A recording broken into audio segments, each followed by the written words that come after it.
você conhecesse mais os erros das outras pessoas, será que você deixaria de cometer os mesmos erros? E mais do que isso, será que você passaria a aceitar os seus próprios erros com muito mais facilidade? É para falar um pouco sobre isso que a gente criou o Fuck Up Cast, que está entrando agora na sua segunda temporada. Esse espaço para a gente falar sobre histórias e situações que não deram muito certo aí no mercado, aquelas coisas que normalmente a gente não vê em outros conteúdos, eventos e palestras por aí. E para começar essa segunda temporada, a gente vai falar sobre grandes cases de empreendedorismo, de pessoas que investiram bastante, que passaram por alguns percalços, para compartilharem um pouco aí com vocês que também estão empreendendo ou pensando em empreender, que de repente vocês podem se inspirar para talvez não cair nas mesmas armadilhas. Bom, relembrando também que o Fuck Up Cash é uma iniciativa que é um braço do Fuck Up Nights, uma iniciativa que existe já há mais de 10 anos, que começou lá no México e já passou por mais de 300 cidades em 90 países. Então a gente tem alguns eventos presenciais que a gente faz, então sigam aí as nossas redes sociais para acompanharem quando que vai ter o próximo evento, para vocês poderem ver algumas dessas histórias pessoalmente em loco também e fazer muito networking.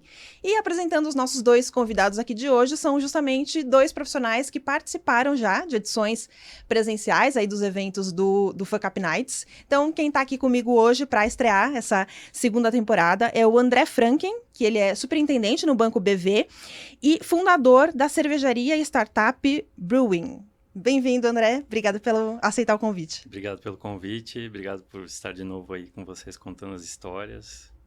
Maravilha, seja muito bem-vindo. E tô aqui também com o Davi Bernardes, que é empreendedor e criador da Descubra Aí. Bem-vindo, Davi. Tudo bem, Mari? Muito obrigado pelo convite. Bora bater esse papo e aprender um pouco, né?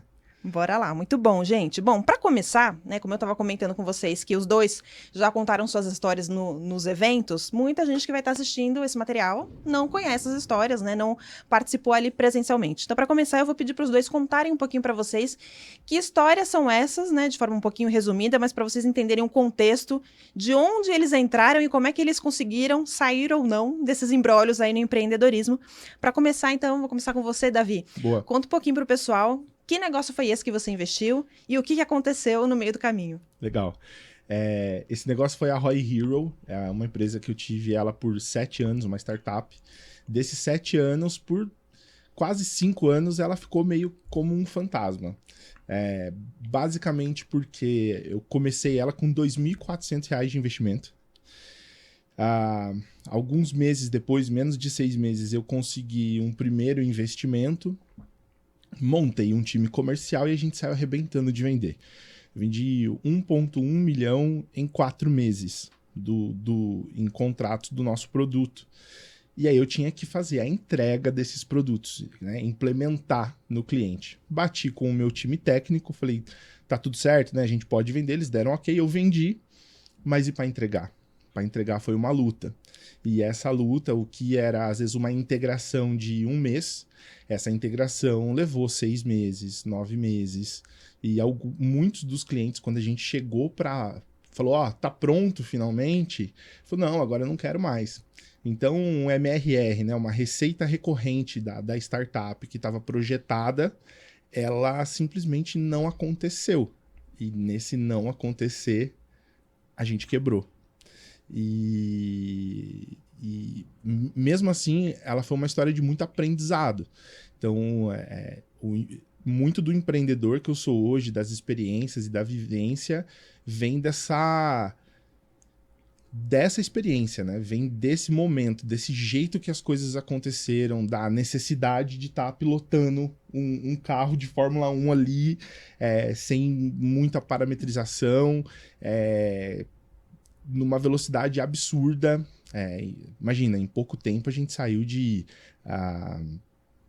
5 funcionários para 48, assim. Coisa de 3, 4 meses. Então, foi insano, assim. Mas foi de muito aprendizado, mesmo.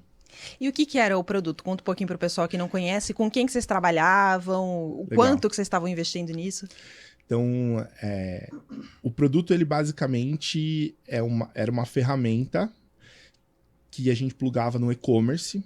Ele entendia a navegação do usuário e modificava os produtos da prateleira de acordo com as preferências do usuário. e também uma busca inteligente. Então, um algoritmo de busca semântico, né? Qual que é a diferença disso? É uma busca que entende aquilo que a pessoa está pesquisando.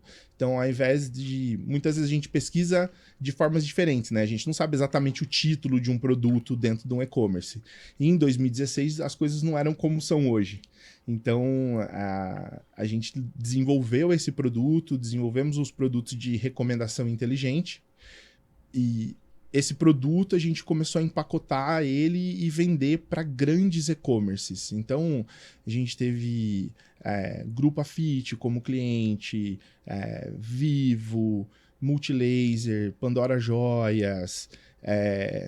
Poxa, foram grandes marcas assim trabalhando com a gente ao longo do tempo. Vila Romana, de Gasp, Polo Air, Planet Girl, muitos mesmo. Se fosse pegar um ponto principal, é óbvio que são muitas variáveis, né? Muitas coisas que acontecem, mas um ponto principal que você olha hoje e fala assim, esse ponto aqui, talvez, se eu tivesse olhado melhor, ou não tivesse feito dessa forma, talvez me levaria para algum outro caminho. Menos velocidade. Acho que menos velocidade.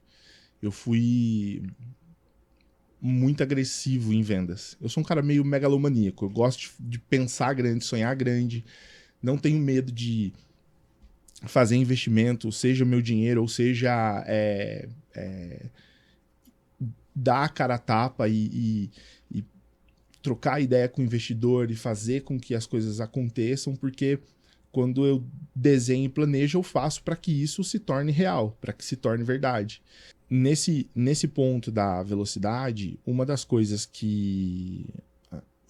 Quando eu falo de velocidade especificamente, é que em pouco tempo eu vendi muito, confiando principalmente na palavra do time técnico, que não, tá tudo bem, pode vender, a gente faz isso aqui acontecer. E a verdade é que não. Então, se ao invés de acelerar tanto, eu tivesse esperado algumas coisas se concretizar, talvez a história seria diferente. E eu acho que parar antes. Então, de repente, saber a hora de parar, né? Porque nessa ideia de, poxa, começou a atrasar, se eu tivesse, ao invés de sair de 5 para 48 funcionários, se eu tivesse segurado, conversado com alguns clientes, parado logo de vender, refeito, né, e parasse um pouco para replanejar, talvez também a história seria diferente. Então, nem sempre crescer rápido demais é bom, por mais que pareça, né? Poxa, quando eu trago uma história de, nossa, a gente trouxe 1.100.000 de vendas em 4 meses, você fala, caramba, que legal. Uma startup que começou com R$2.400 há 6 meses atrás, é demais, né? Mas não, só que não, na prática, se no caso do meu produto, ele tinha a integração dele demorava. Era uma integração complexa. Os clientes nossos eram de uma plataforma muito robusta. Então, tudo era mais demorado, tudo levava mais tempo. Esse cliente maior, ele leva mais tempo para aprovar as coisas, ele leva mais tempo para liberar acessos para que a gente consiga fazer as coisas. Então, ir com mais calma, por mais que exista, às vezes, até a competência de você conseguir ir... Uma coisa é você fazer sozinho. A outra coisa é conseguir fazer com que todo um time, toda uma organização, toda uma estrutura acompanhe isso.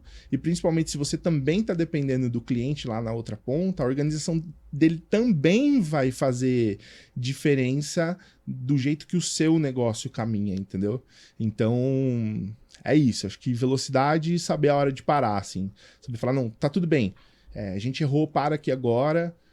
vamos juntar os cacos, porque às vezes é melhor cometer um erro, mesmo que feio, pequeno, do que tentar consertar e às vezes esse erro se tornar maior, né?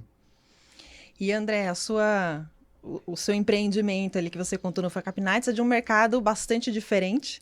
Conta um pouquinho aí pro pessoal que não conhece a história, onde que você apostou, o que que você investiu e que fim que teve ou não essa história que você compartilhou. Bom, antes eu preciso falar de outro empreendimento, porque vendo ele falar aqui, 6 anos antes, eu vendo ele falar, foi um filme na minha cabeça Se passando. reconheceu. Porque, na verdade, a empresa que eu vendi para o Buscapé em 2010 fazia exatamente a mesma coisa e tinha exatamente os mesmos desafios. Caramba. E depois eu te conto certinho os Olha, se detalhes. vocês tivessem se conhecido Olha antes, aí. tá vendo, gente? É isso que eu falo. Por isso que a gente tem que compartilhar as histórias do que não deu certo, né, entre empreendedores e inovadores, porque muitas vezes a gente tá indo por caminhos que outras pessoas já foram e a gente simplesmente não sabe, né? Era uma plataforma de recomendação de produto, busca Caramba, inteligente, cara, tudo. que legal. Depois eu te conto. Mas vamos lá. Este empreendimento que eu vim falar hoje é uma cervejaria, né? É uma indústria. Eu tinha uma vida muito bem estável num grande banco aí na área de tecnologia, com cloud e outras coisas. E comecei a fazer cerveja em casa para brincadeira e a brincadeira começou a ficar séria porque os amigos compravam muito a nossa cerveja a ponto... Eu fazia com um amigo, né, na varanda do apartamento. E a ponto da gente produzir, numa época lá, 400 litros de cerveja por mês na varanda de um apartamento. Caramba. E... É muita cerveja. Na varanda é muita cerveja. Era o meu sábado, era isso, assim, produção. Parecia uma fábrica a minha casa. E aí, um dia, falei, eu quero investir nesse negócio. Todos os amigos que compravam muita cerveja falavam, não, eu quero ser teu sócio quando isso aí virar uma fábrica, não sei o quê. E aí, um belo dia, convidei um desses amigos para almoçar. Falei assim, preciso de 350 mil reais. Não quero emprestado, eu quero dado. E para eu testar esse mercado, realmente produzir cerveja numa fábrica, né, uma cerveja profissional, e a gente testar o mercado para ver se funciona. Se funcionar, eu te devolvo o dinheiro, senão a gente vai beber o estoque, né? E aí ele aceitou, e aí fizemos essa produção, produzi, assim, foram 20 mil litros de cerveja, e eu não sabia nem para quem eu ia vender uma garrafa. E eu produzi. E aí, só que daí é aquela história, você cria a demanda, você tem o desafio depois, e é isso que move o empreendedor, né? Muito. Então, foi indo o negócio, a gente lançou essa cerveja, foi um sucesso. No dia do lançamento, todos esses amigos que estavam lá falaram, não, vamos montar a fábrica, olha só, não sei o quê, não sei o quê. Neste dia eu levantei 6 milhões e meio de reais e pedi demissão desse banco e fui construir a fábrica. E sempre desafios hercúleos, assim. Então, tem que construir a fábrica em 12 meses. Senão, não vai ter dinheiro. Cara, é muito louco. Né? E fui indo... Bom, resumo da história, né? O Business é uma plataforma de produção de cerveja artesanal fazia muita cerveja white label para pessoas, marcas que não têm fábrica, né? Que a gente chama de ciganas.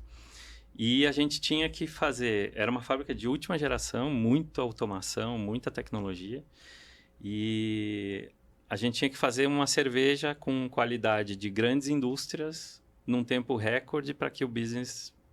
e ter muito volume, né?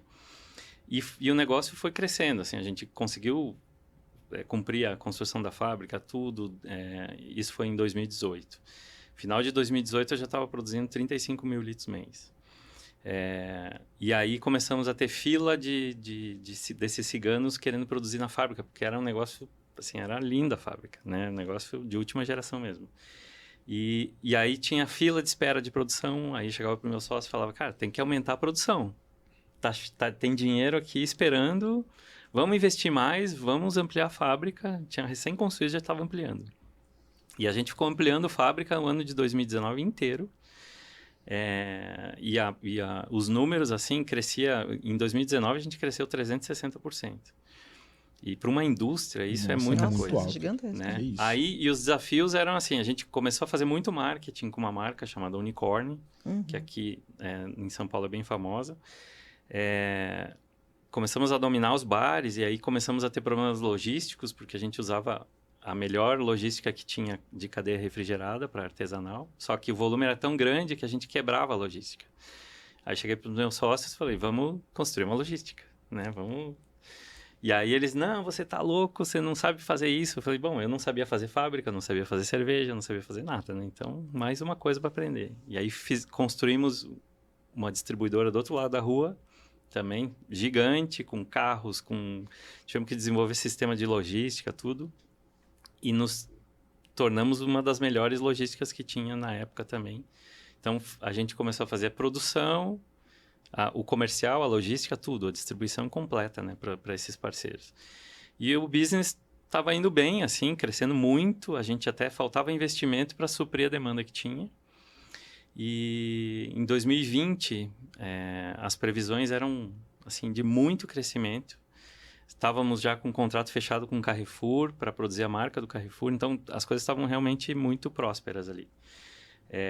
E nós estávamos usando todo esse retorno que a gente estava tendo para se alavancar mais, para crescer e usar tudo que a gente tinha de receita para crescer mais. O que aconteceu? Março de 2020 veio a notícia da pandemia, fecha todo o comércio. E a fábrica passou assim de um faturamento de 1,5 milhão mês para 80 mil, 90 mil, um negócio assim. E tinha um custo operacional de quase 1 milhão por mês, só para ficar fechado, assim, né? Então, esse foi um primeiro erro, né? E para sair dele foi bem complicado. No mês de abril a gente ficou em depressão em casa. Imagino, cara. Aí a proposta que eu fiz para os sócios foi, tá, já que a gente está desse jeito, né? Vamos morrer aqui. Vamos aproveitar aquilo que a gente mais deu certo, que eram lançamentos de cervejas de pequenas produções, que faziam um barulho enorme de marketing, vendia tudo muito rápido. Eram pequenas produções, então vamos alavancar essas produções, vamos produzir como a gente nunca produziu antes e vamos tentar uma última aposta. E aí eles aceitaram. Em julho, a gente já estava batendo recorde de produção e faturamento. No meio da pandemia, com o bar tudo fechado. E aí, a postura que a gente adotou foi convencer os bares a vender delivery. E a gente fomentando ali, ajudando. Todos os bares com dívidas com a gente congelou as dívidas e continuou fomentando isso. Então, a gente tentou ajudar o mercado a sobreviver, né? E começou a dar muito certo. Quando chegou em janeiro de 2021, teve a segunda onda da pandemia. Perfeito. E aí a gente já não tinha mais capital de giro, não tinha mais nada. E nesse meio tempo fui cortando custos assim absurdamente, tudo que dava, né? E aí em dezembro de 2020 eu cheguei para meus sócios e falei, cara, assim, o último custo alto que tem sou eu. E eu vou me demitir, vou tentar administrar à distância e vou voltar para o mercado de TI. E, a princípio, todo mundo ficou muito apreensivo, porque a gente já tinha investido aí 15 milhões de reais. O passivo estava grande já por conta de tudo, né, que estava acontecendo. E tudo bem, eles aceitaram, acabaram apoiando, né, não tinha muita escolha também. Eu consegui, então, me recolocar muito rápido no mercado e, naquele momento, eu comecei a negociar uma fusão com um outro grupo maior, que financeiramente estava mais estruturado. E para que eles assumissem, né? A gente ia trocar ações, ia fazer uma fusão ali. E daí, o ano de 2021, a gente estava em negociação, assinamos com eles, né? E daí tem due diligence e tudo mais. Sim. Passamos bastante tempo. E a gente teve que ficar bancando a empresa nesse meio tempo até realmente eles assumirem, né? E nesse meio tempo aconteceram 2 incêndios. Nossa. 2 incêndios. Essa assim. Parte da história, quando o André contou, eu falei, não é possível. Um no começo do ano, que teve uma fábrica, uma indústria química... Incêndio não é linguagem figurativa para incêndio mesmo. Incêndio tá mesmo. Bom. É fogo mesmo. É fogo mesmo. A gente tinha uma indústria química do lado do nosso galpão que manipulava combustíveis assim a céu aberto, um negócio bem perigoso. Mesmo avisando o proprietário do galpão, ninguém tomava nenhuma atitude, né? E aí, um belo dia, incêndio. Eu já estava no banco, trabalhando. Um dia, estava numa reunião, me ligaram que estava pegando fogo. Saí daqui, fui para Itupeva, que a fábrica é lá. E, assim, ficou parado 3 meses a fábrica. A gente teve... Obviamente, tinha seguro, tudo. Só que até o seguro cobrir, né? A gente tem que pagar tudo. Então, 3 meses de impacto. Depois... Outro incêndio na mesma fábrica, só que dessa vez dizimou a fábrica do lado, que só sobrou o buraco onde tinha o galpão, assim. E aí, dessa vez, o impacto foi maior financeiro pra gente, né? Só que daí a gente já tinha feito a fusão já estava com a administração, e aí parte do investimento que a gente fez uma rodada de investimento, né?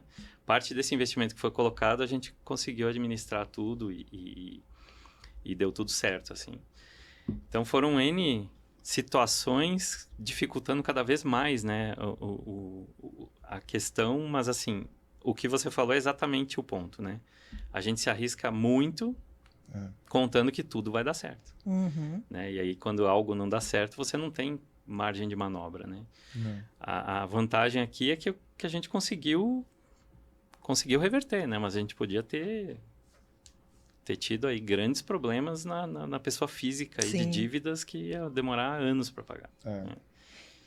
E a gente estava falando, né, até comentando do sua história prévia a essa, que é parecida com a dele, e a gente fala muito pouco, né? Acho que por isso até que a gente tem essa iniciativa, muito pouco das coisas que deram errado, essa troca entre empreendedores e tudo mais. Tem muita troca, a gente sabe que existe, mas para falar de cases muito positivos. Vocês acham que se a gente tivesse mais essas trocas, isso faria realmente alguma diferença? Ou, por exemplo, imaginando, se você ouvisse a história do André na época, você ia falar, não, mas provavelmente o André não pensou em tal coisa que eu estou pensando e o meu produto vai dar certo. Ou, de repente, alguém que escuta essa última história do André falar, então agora eu tô com medo de empreender e então é melhor eu ficar só no mundo CLT, corporativo. Vocês acham que tem algum impacto ou no fim do dia a pessoa vai querer meter as caras mesmo? Eu acho que empreender... Tem uma frase do Reid Hoffman, que é cofundador do LinkedIn, que ele fala assim, que empreender é se jogar de um precipício e construir o avião durante a queda. É isso. Se você estiver esperando ficar preparadaço, você nunca vai estar preparadaço. Porque nenhum plano sobrevive ao campo de guerra. Nenhum. Tipo, você não tem como planejar a pandemia. Você não tem como planejar que uma fábrica do seu lado vai pegar fogo 2 vezes. Você não tem como colocar esse tipo de coisa no seu plano. Então, o seu plano nunca vai ser perfeito. Não tem como. A questão é o quanto que você consegue ser uma pessoa orientada a criar solução. Criar solução, criar solução. Chegou uma demanda, cria a solução. Chegou uma demanda, desenvolva a solução. E acho que tem 2 pontos, né? Toda vez que você está de fora do problema, é óbvio que você vai enxergar ele e vai falar assim, nossa, mas por que o cara não fez isso? Olha que óbvio que óbvio. Não, mas... E depois que o problema aconteceu, né? O engenheiro de obra pronta é fácil também analisar os erros que aconteceram. Exatamente. Então, para mim, a questão é que a troca, ela é sempre valiosa. Tem esse lado meio solitário do empreendedorismo, mas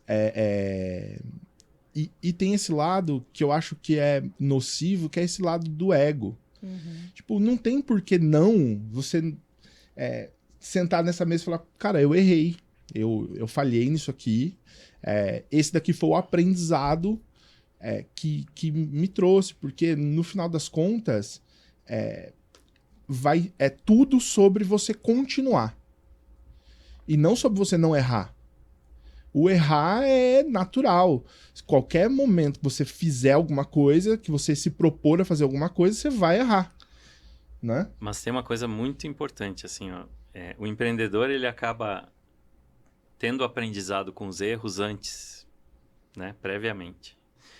Outras pessoas que não têm essa situação, por exemplo, vou falar de um executivo de uma grande empresa que nunca se arriscou desta forma. Ele vai cometer erros nessas empresas, né? Também vai ter os aprendizados. Só que ele vai ter uma estrutura em volta dele maior que consegue absorver esse erro e não ter tanto impacto, né? O problema do empreendedor é esse, ele não tem a estrutura, né? E um evento como esse, essas iniciativas da gente poder expor um pouco da nossa vulnerabilidade aqui, ela traz realmente aprendizado para quem se dedicar em assistir todos os eventos e tudo mais, vai ter muito aprendizado e ela vai conseguir se preparar melhor, né? Eu acho muito válido, assim, eu acho que isso aqui é muito mais do que um MBA, né? A gente passar por uma experiência assim, né? Exatamente. Que é na prática, não é na teoria, né? Tem uma coisa que eu falo que é você ir conseguindo dominar uma capacidade de abstração, que é o quê? Então, eu tenho a minha realidade. A minha realidade é um cenário específico. Então, foi com essa empresa, foi desse jeito, etc e tal. Então, se você tirar com essa empresa e colocar uma empresa, se você tirar o Davi e colocar um empreendedor, se você tirar essa situação e ao longo de ouvir esse tipo de história, você ir tentando colocar a tua realidade nela e ir percebendo, de repente, o mecanismo, né? Tipo, pô, o que ele fez que deu errado? E depois o que fez que deu certo?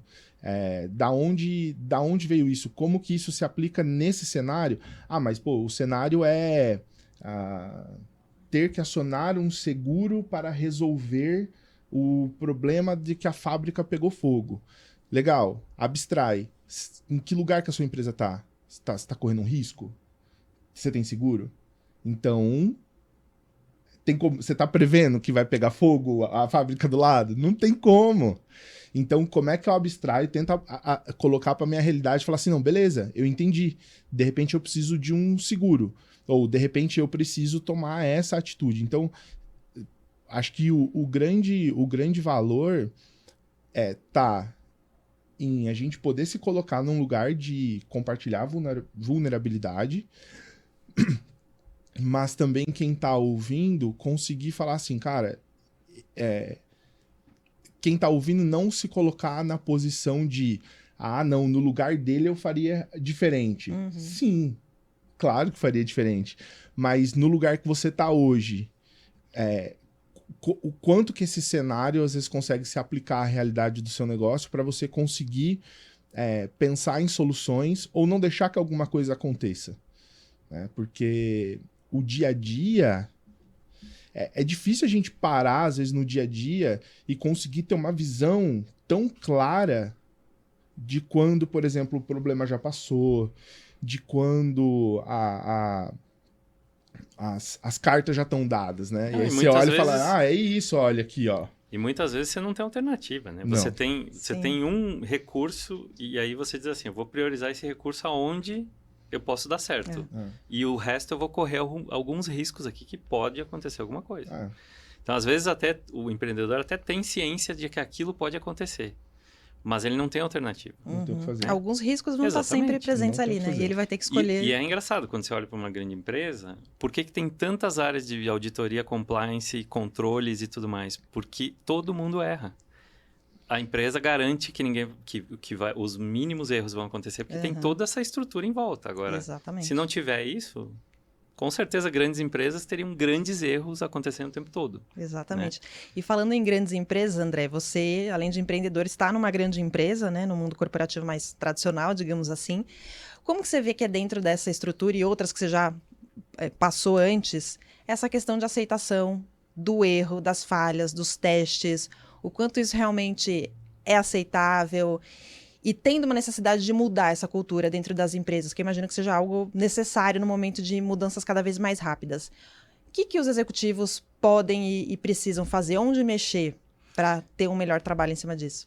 Hoje, né, o mercado mudou bastante, as empresas estão aceitando o erro, né? Principalmente as grandes empresas tem trabalho de cultura mesmo, de aceitação de erro, né? Acho que todo mundo erra, isso é impossível de bloquear, né? Então, mas o que a gente tenta colocar é que quanto antes você reconhece um erro, antes você aprende com ele, resolve, mitiga e não erra mais, né? O problema é que antigamente a cultura era você não pode errar, se você errar você vai ser mandado embora. E aí a pessoa errava, mas escondia o erro e tempos depois aquele erro se transformava num negócio muito maior. Então, por que tá havendo essa mudança no mindset de reconhecimento de erros e de que isso acontece, né? Porque quanto antes você resolve, antes. Cada vez quanto antes menor o impacto, né? Então, essa questão que a gente tem trabalhado muito, né? E dá resultado, assim. Acho que as pessoas vivem também uma vida mais leve, né? Trabalha com com paz, né? Porque se você ficar na tensão que ninguém pode errar, ninguém pode fazer nada, na verdade, a cultura que isso gerava antes era a cultura de esconder as coisas, né? Exatamente. Cultura do medo. Ou falta de inovação, talvez também, né? Porque você deixa de testar as coisas por medo de errar, né? Pra que colocar o pescoço na linha da guilhotina se você pode fazer o que é seguro, né? E aí não tem inovação na zona de conforto, né? Que resista a isso. Né? E pensando vocês como líderes, né? Pensando, por exemplo, você quando estava ali com seus 48 funcionários, você dentro da sua equipe, de que forma, para quem está empreendendo e está já com alguma equipe maior, ou mesmo intraempreendedorismo e tem uma equipe maior, pessoas para liderar, como medir isso de abrir para essas pessoas testarem, errarem, mas também manter os negócios ali de uma forma com o menor risco possível? De que forma quem trabalha como gestor consegue olhar para isso? A gente sempre fala lá que você faz pequenas inovações, né? Corre pequenos riscos, testa e conforme vai dando certo você vai aumentando, né, o que você está fazendo. E dessa forma você acaba mitigando, porque os primeiros erros no começo desse MVP vão ser de pequeno impacto ou de nenhum, né? Então, aí conforme vai dando certo, você vai ganhando crédito para tentar de novo, né? E você vai conseguindo fazer as coisas acontecerem com mitigações aí de risco, né? Eu acho que tudo vai do tamanho da empresa, da cultura da empresa, das políticas que ela adota. Eu gosto muito da ideia de MVP, eu gosto da ideia de, por exemplo, você ter sprints, de você delimitar budget para uma equipe desenvolver um projeto por um tempo, para testar, fazer uma prova de conceito, né, que fala. Uhum. E assim, quando a gente fala de produto, de software, sempre ter aqueles usuários que são muito parceiros, que estão mais perto, que você consegue ver que eles estão usando muito o sistema para que você pegue tipo, uma pequena inovação sem gastar muita grana e fale com o usuário. No final das contas, tudo é sobre quanto que a pessoa está disposta a trocar o dinheiro dela para resolver o problema dela, certo? Então, quando você vai desenhar qualquer coisa, nada mais você está desenhando do que uma solução para um problema. Então, você vai sempre conseguir ser mais bem sucedido se você conversar com quem passa por aquele problema e validar se a solução que você está propondo para aquele problema faz sentido. E existem formas muito baratas de se fazer isso. Ou seja, que geram impacto muito baixo dentro de um custo de uma organização. Então, por exemplo, é mais caro eu construir um software, lançar e errar, ou eu explicar como é que eu estou pensando em criar uma solução dentro de umas telas, em algumas ligações que eu faço, por exemplo, a 5, 10 clientes que sofrem daquele problema, para eu ouvir ele, entender qual é o problema dele, captar a necessidade dele. Então, no final é isso. Talvez a gente consegue errar menos quando a gente ouve quem passa pela dificuldade e a gente consegue errar mais consciente, porque mesmo assim a gente vai errar. Não tem como não errar. Não tem como não errar. Essa é a grande questão. E aí, a hora que você leva, por exemplo, uma estrutura mais enxuta para caber dentro dessa ideia do erro, né? Então, por exemplo, sei lá, você é uma empresa que fatura 100 mil reais por mês. Aí você vai lá e tem um time que você consegue alocar por 15 dias para eles lançarem uma noção de uma funcionalidade que vai ter e conversar com o usuário. Poxa, quanto que de repente isso vai custar? 3, 5 mil reais? Legal. Vai te prejudicar? Vai matar a vida da sua empresa esse investimento? Então, acho que é isso, né? Tipo, sempre quando você for... Isso quando a gente, né, tá já num caminho andando. Você tá no caminho, vai dar um passo. Se você fizer uma conta de quanto é que pode custar esse passo, até onde eu vou, o que é que eu vou fazer primeiro, até que passo eu vou, quem são as pessoas que eu vou falar, você consegue dar passos conscientes em que você não erra no todo, você erra só naquele passo. Então, tipo, você consertar aquele passo é mais rápido, é mais barato, o erro custa menos e no final não é sobre o não errar. É entender que é o errar que constrói. É a ideia de você, eu erro, pego aquele aprendizado, construo algo melhor. E até o que tá funcionando muitas das vezes tá errado.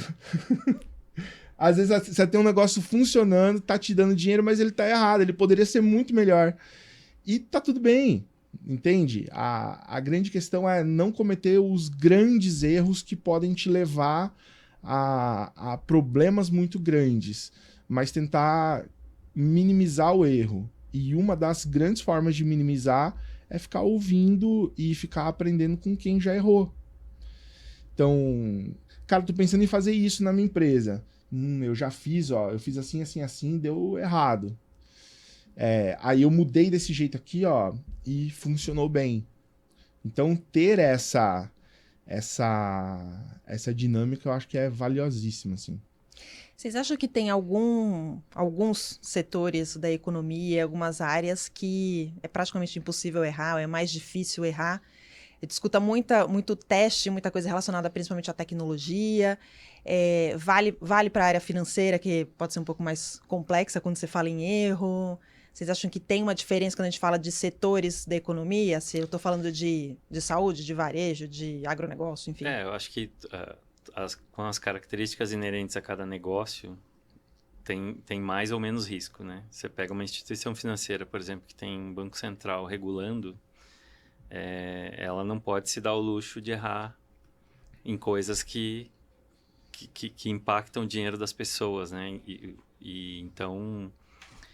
E aí, outros setores, né? Pega o setor hospitalar, por exemplo, você não pode brincar de operar pessoas arriscando. Então, assim, cada modelo de negócio tem seus riscos e, obviamente, o apetite de correr riscos das empresas e das pessoas, né? Então, sim, cada modal aí vai ter o seu nível de aceitação a erro e a risco, né? E, por exemplo, você falou da área da saúde, né? Hoje, sei lá, você tem os robôs que fazem a operação. Esse robô, muitas vezes hoje, você não pode ter um médico muito distante fazendo essa operação por causa da latência da internet. Uhum. Certo? Então, normalmente é na mesma sala. Exato, né? Normalmente é na mesma sala. Então, ou seja, por exemplo, evolução tecnológica maravilhosa, mas eu não posso, eu ainda não posso inovar e falar assim, não, deixa que um médico lá em Tóquio opera um cara aqui em São Paulo, porque a tecnologia não permite ainda. Então, e esse é um erro que, tipo, mas dá pra fazer, certo? A internet funciona, mas você não pode ter um cara aqui numa mesa de cirurgia com o peito aberto ali e ter 3 segundos de latência. Não pode. Então, é isso. Legal, dá pra gente inovar no banco, né? Só vamos esquecer essa parte aqui da legislação que, nossa, a gente cria um produto maravilhoso. Não dá. Então, existe o limite, né? E isso faz, às vezes, né? As empresas... um setor específico parecer não inovador, Sim. porque, na verdade, ele tem limitações que ele não está na alçada dele decidir, né? Então, é complicado. E aí tem uma também, por exemplo, o Spotify, ele inovou pra caramba com o player de música dele. Uhum. E para ele inovar com o player de música, continuando nessa, acho que a ideia da latência lá me lembrou a história do Spotify. Eles não conseguiam toda vez que o produto ia para ser testado, eles não conseguiam fazer com que a música acontecesse. Deu play, começa. Não, deu play, demorava um pouquinho, começa. E aí isso era um problema para lançar o produto do jeito que eles queriam lançar. E aí bateu na limitação. Qual que é a limitação? O jeito que funcionava o protocolo da internet. E aí, o que os caras fizeram nesse caso? Eles reescreveram o jeito que é o protocolo. Isso é muito maluco, cara. E aí, veja só, esse jeito que reescreveu o protocolo fez com que as coisas funcionassem numa velocidade totalmente diferente, totalmente nova. Só que a segurança do protocolo, por exemplo, o jeito que ele funcionava, poxa, era maravilhoso. E veja, a internet é algo inovador. Eu gosto de uma frase que fala assim, a tradição é uma inovação que deu certo. Eu acho essa frase muito legal. E a grande questão é que o mundo hoje muda tão rápido que em alguns momentos a gente vai precisar de fato dessas empresas, no final das contas dessas pessoas, né? Porque a empresa é a parede, né? Dessas pessoas que são de fato os inovadores, os desbravadores, e esses caras reescrevem as coisas, reescrevem como as coisas funcionam. E aí começa a grande disputa, né? Da inovação com a tradição, porque você tem uma velocidade que as coisas acontecem hoje que muitas das vezes a tradição não permite. Quando a gente traz isso pro erro, fazendo esse conceito de abstração que eu estava falando, é exatamente assim. Por que a gente não pode mudar o nosso protocolo sobre erro? E errar mais rápido? Assim como antigamente você mandava um pacote grande e, na verdade, o Spotify fez de um jeito que manda pacotes pequenininhos e responde rápido, por que a gente não aprende a errar assim, em pacotes menores? Entendeu? A gente vai ser mais rápido e vai ter um player da nossa empresa muito melhor, né? Que consegue entregar as coisas numa velocidade mais rápida. Então, na verdade, o erro não é o motor que deve ser evitado. Na verdade, a gente tem que aprender a trabalhar com ele para ser mais eficiente. Então, se eu erro mais rápido, erro de forma mais controlada e eu consigo criar os motores de inovação da minha empresa. Agora, se eu não permitir o erro, como é que eu vou conseguir inovar? E você tem Tem aí os estudos que mostram que a gente aprende, estudando, por exemplo, 20% de absorção, né, no aprendizado. Aprender fazendo, 80%. Então, se você não se permite errar ou não se permite cometer certos equívocos num processo, como que você vai aprender fazendo? Você tem que ficar muito na teoria para desenhar tudo perfeito, para depois sair fazendo e ainda assim vai ter erros. Então, assim, é uma coisa que não tem como dizer que não vai errar, né? A gente realmente tem que se acostumar com isso e achar os melhores mecanismos para aprender com isso o mais rápido. E aí o resultado, com certeza, é muito maior, né? E onde que esses empreendedores, pensar principalmente os novos empreendedores, né? Que estão aí escutando a gente, onde que eles podem ir para aprender um pouco mais, se inspirar um pouco mais? Congressos, grupos de networking, cursos, o que vocês sugeririam aí da experiência de vocês, do que vocês têm visto no mercado? Para onde essas pessoas podem ir olhando e se inspirando um pouco? Eu acho que o próprio Focus Nights é um belo exemplo, né? A gente tem também... eu participo de vários grupos aqui de empreendedores que o pessoal, quando tem algum problema ou quer arriscar alguma coisa, pergunta se alguém já fez. Acho que a comunidade realmente é o grande arcabouço aí de conhecimento para a gente aprender, né? E tem que buscar, tem muita coisa na internet, né?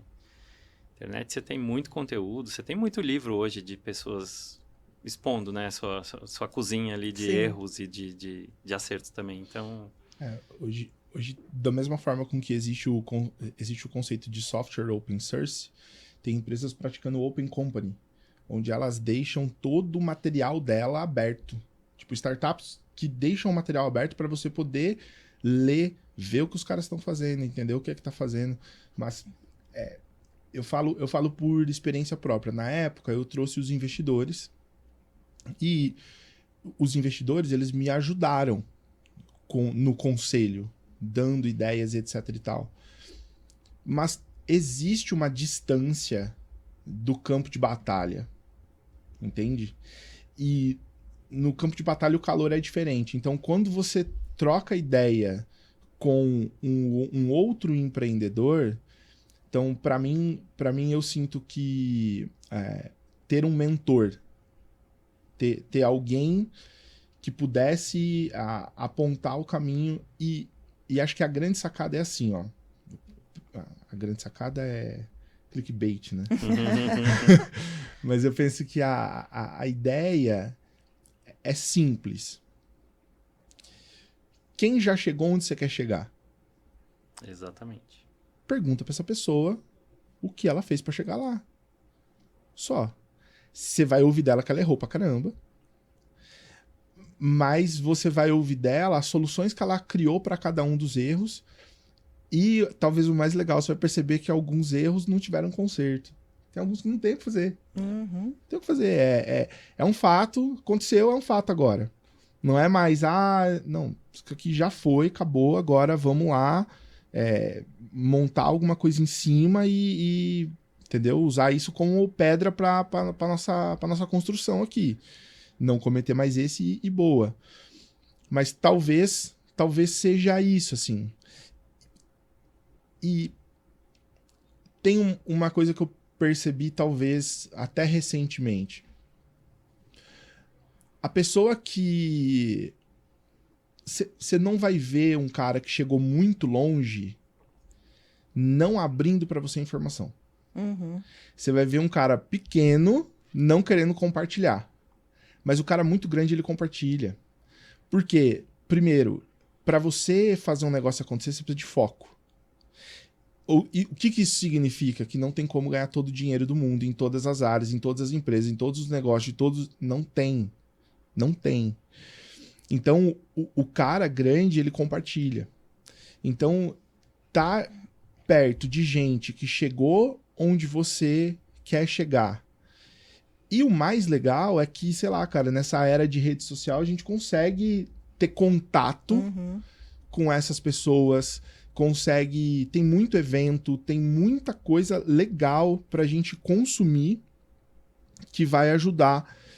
E a qualidade e também a qualidade das suas perguntas, né? Então, tipo, se você chegar pra um cara desse e fizer uma pergunta muito pobre, você vai receber, às vezes, uma resposta muito pobre que não vai te ajudar tanto assim. E aí ele não vai mais querer perder tempo com você. E aí ele não vai querer mais gastar... Exatamente isso. Então, desenhar bem as suas perguntas, tentar exaurir o seu conhecimento, debruçar, pensar, para que na hora que você vá buscar uma mentoria, vá buscar alguém que já chegou lá, essa pessoa, você saiba o que perguntar de forma categórica, né?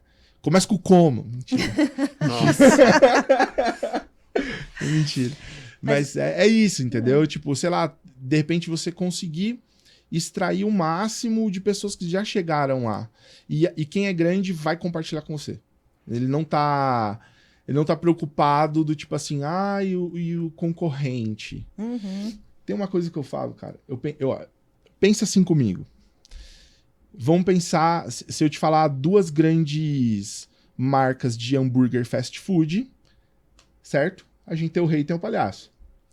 Beleza? Só que tem um outro cara que nasceu lá no Rio de Janeiro. O meu amigo Bob. Beleza? Para pra pensar. Quantos milhões não fatura o nosso amigo Bob? E ele não tá nem perto do rei e nem perto, muito menos perto do palhaço. Só que ele continua sendo nosso amigo Bob, cara. Ele é gigante, ele é gigantesco. Então, no final das contas, às vezes a gente que é empreendedor sonha grande, fala, não, eu vou ser tal. Tá bom. Mas e se... Tipo assim, e se você crescer e ser tão grande quanto o Bob, por exemplo? Que não tá nem lá no share dos gigantaços do mundo, entende? Mas aqui transformou a vida desse empreendedor, da família dele, porque no final é sobre isso. É. No final é você, é sua família, a qualidade de vida que você dá para sua família, é sobre criar alguma coisa que vai impactar a sua geração, porque a gente vai embora. A gente não vai ficar, e normalmente a gente às vezes, na minha família, eu sou o mais maluco, né? O cara que mais se arrisca. E tem dado certo. Então, para as minhas filhas, eu desejo que elas tenham muita qualidade de vida, podendo se arriscar menos, mas que elas não percam a ideia de que elas têm que arriscar, têm que errar e têm que conseguir fazer o delas. Mas no final das contas, eu sonho com isso, com aquilo, no final é a posteridade, é o que você está deixando para sua família, Sim. é o que você está construindo para sua família. Então, sonhar grande é bom, tem sonhos gigantes, você pode sonhar a nível global, tem gente que sonha com Marte, inclusive, e tá tudo certo, mas o quão...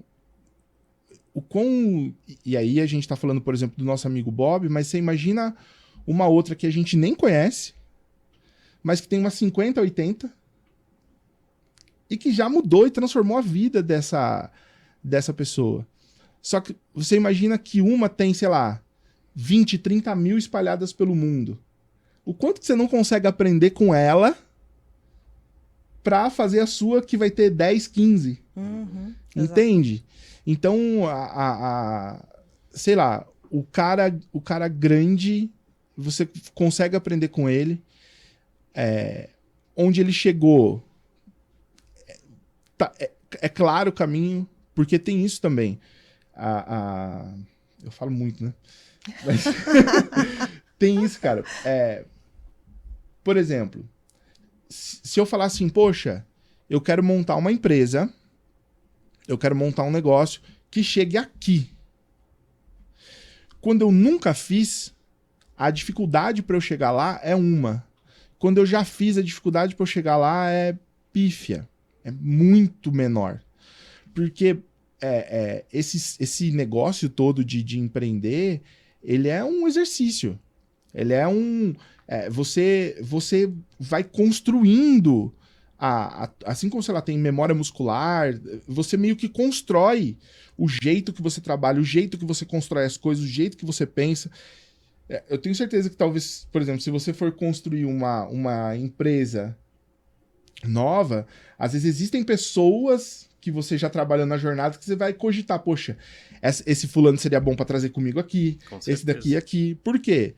Se você tá começando do zero, você tem isso? Não tem. Você vai saber qual quais são as ferramentas que você vai adotar de gestão. E você construiu tudo isso, tentativa e erro. Exatamente.